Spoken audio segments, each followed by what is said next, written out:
ကိုခက်ပညာတိုက်ခိုက်ရေးအားကစားလောကမှာကဘာထိတ်တန်းအဖွဲ့အစည်းတစ်ခုဖြစ်ရလောက်အောင်ဆက်လက်အောင်မြင်နေတဲ့အဖွဲ့အစည်းတွေမများပါဘူး။အဖွဲ့တွေထဲမှာတစ်ခုဖြစ်တဲ့ One Championship ကိုတီထောင်သူနဲ့လက်ရှိအထိမူဆောင်နေသူ Chetri City ရောတုံဟာ10နှစ်ကျော်အကြာမှာ One Championship ကအရှိတောင်အာရှရဲ့အကြီးမားဆုံးကိုခက်ပညာတိုက်ခိုက်ရေးအဖွဲ့အစည်းတစ်ခုဖြစ်လာစေခဲ့ပါတယ်။ Chetri City ရောတုံဟာ One Championship ကိုဂုဏ်သိက္ခာတန်ဖိုးများနဲ့စိတ်သက်ပုံမြင်တွေကိုအခြေခံထားတဲ့အမတ်တစိတ်တစ်ခုလို့ပြသလာပေမဲ့အလှပဆုံးပုံစံတွေစိတ်လှုပ်ရှားစရာပြောဆိုချက်တွေရဲ့တစ်ဖက်မှာတော့ငွေကြေးဆိုင်ရာရုန်းကန်နေရတဲ့အမှန်တရားတွေကတဖြည်းဖြည်းပေါ်ထွက်လာနေပါတယ်။ Chetri ဟာအကြောင်းအရာဖန်တီးပုံရိပ်ကိုထိန်းချုပ်နိုင်တဲ့လူတစ်ယောက်လို့ဆိုရမှာပါ။သူ့မေးခွန်းပြောတိုင်းမှာ One Championship ရဲ့အမြန်တိုးတက်ခြင်းတွေကြီးစုသူများတာတွေမကြမီအမြတ်ဘီလီယံများစွာထွက်မဲ့ကုမ္ပဏီတစ်ခုဖြစ်လာမယ်ဆိုတဲ့ယုံကြည်ချက်တွေကိုအတိအကျပြောပြလေးရှိပါတယ်။သူစကားအရ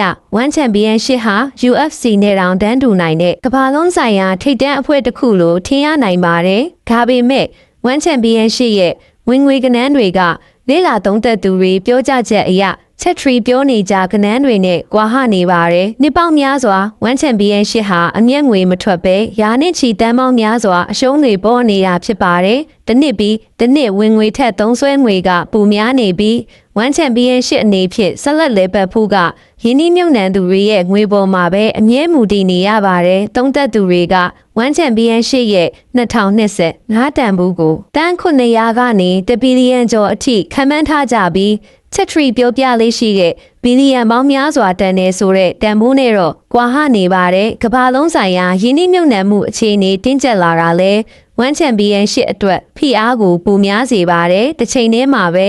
One Championship အတွင်းပြန်လည်ဖွဲ့စည်းမှုတွေဝန်ထမ်းလျှော့ချမှုတွေလုပ်ငန်းစဉ်ပြောင်းလဲမှုတွေတိတ်တိတ်လေးစတင်ခဲ့ပါတယ်။အကြီးဆုံးပြောင်းလဲမှုတစ်ခုကတော့စင်ကာပူကနေထိုင်းနိုင်ငံစီပြောင်းရွှေ့လာခြင်းပါ။စင်ကာပူမှာပွဲစဉ်တစ်ခုလုပ်ရတာအလွန်ဈေးကြီးမားတာကြောင့်One Championship ဟာပွဲစဉ်တွေထုတ်လုပ်မှုတွေကိုထိုင်းနိုင်ငံဘန်ကောက်စီပြောင်းရွှေ့လာပါတယ်။ထိုင်းမှာလုပ်ငန်းစရိတ်ပိုနေပြီးတက်ကြွတဲ့ဒေတာရင်းဖိုင်နာတွေနဲ့လွယ်လွယ်ကူကူလဲပတ်နိုင်တာလဲအထောက်ပံ့ဖြစ်စေပါတယ်။ဒီပြောင်းလဲမှုနဲ့အတူထိုးကြီးပိုနေပြီးတက်ကြွတဲ့အသစ်ဖိုက်တာတွေပါဝင်တဲ့ပွဲစဉ်တွေကပိုများလာပါတယ်။နိုင်ငံတကာနာမည်ကြီးထိပ်တန်းဖိုင်နာတွေကိုရှော့ချကဒေတာရင်းကတက်ကြွတဲ့ဖိုင်နာသစ်တွေကိုပုံမှုပွဲထုတ်လာပါတယ်။ထိုင်းမှာဆိုရင်One Championshipအတွက်တော့ကုန်ကြစရိတ်ပိုးနေတဲ့ပွဲစဉ်များကိုပုံမှုပြုလုပ်နိုင်တယ်လို့ဖိုက်တာတစ်တွေအတွက်တော့အခွင့်အလမ်းတစ်ခုဖြစ်ပေမဲ့ရခင်ကနာမည်ကြီးထိပ်တန်းနိုင်ငံတကာဖိုက်တာတွေအတွက်တော့အဆင်မပြေမှုကများလာပါတယ်ဖိုက်တာတွေကလည်းဒီအခြေအနေတွေကိုသိချ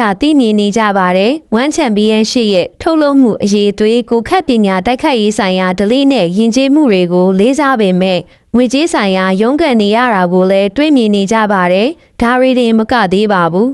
ဟိုင်နာတွေကိုထိုးချင်းငွေပေးချေမှုနောက်ကျတာတွေစာချုပ်ပြန်ညှိတာတွေလာစာလျှော့ချတာတွေညားနေတာတွေကလည်းOne Championshipရဲ့အခြေအနေကိုပြသနေပါတယ်ထိုးပွဲရတာတွေလည်းနည်းနေတာကြောင့်တချို့ကတိတ်တိတ်လေးစိုးရင်ကြပြီးတချို့ကတော့ထိုးပွဲပူရနိုင်ပြီးပူပူတင်းငိမ့်စိတ်ချရတဲ့အခြားအဖွဲ့အစည်းတွေစီကိုပြောင်းသွားကြပါတယ်ဖိုက်တာတွေအတွက်Chetri ရဲ့အများပြည်သူရှေ့မှာပြောပြတဲ့ယုံကြည်မှုတွေကအတွင်းပိုင်းအမှန်တရားနဲ့ပုံမှုမကိုက်နေတော့ပါဘူး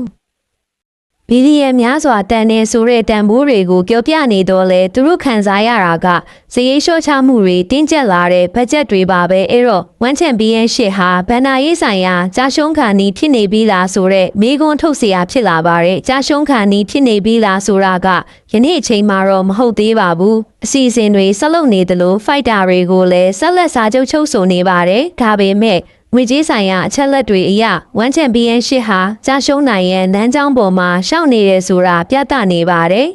။ One Championship အနေနဲ့ကြီးမားတဲ့တည်ရင်းနှီးမြှုပ်နှံမှုတွေကိုမရနိုင်ဘူးဆိုရင်သို့မဟုတ်ဝင်ငွေကိုအလွန်မြန်ဆန်စွာမတိုးမြင့်နိုင်ဘူးဆိုရင်ဆက်လက်ရပ်တင်ဖို့ကပုံမူခဲခက်လာပါလိမ့်မယ်။တစ်ဖက်မှာလည်းOne Championshipရဲ့ကြီးမားတဲ့အိမ်မက်တစ်ခုကအာရှတိုက်ရဲ့အကောင်းဆုံးကိုခက်ပညာအားကစားသမားတွေကိုပွဲထုတ်ပြီးအာရှတိုက်ရဲ့ကိုခက်ပညာအားကစားဖက်စုံကိုကမ္ဘာအလယ်မှာထင်ရှားစေဖို့ဖြစ်ပါတယ်။ဒါပေမဲ့အိမ်မက်ဟာငွေကြေးအမှန်တရားနဲ့တစ်နေ့ပြီးတစ်နေ့ရင်ဆိုင်နေရတာဖြစ်ပါတယ်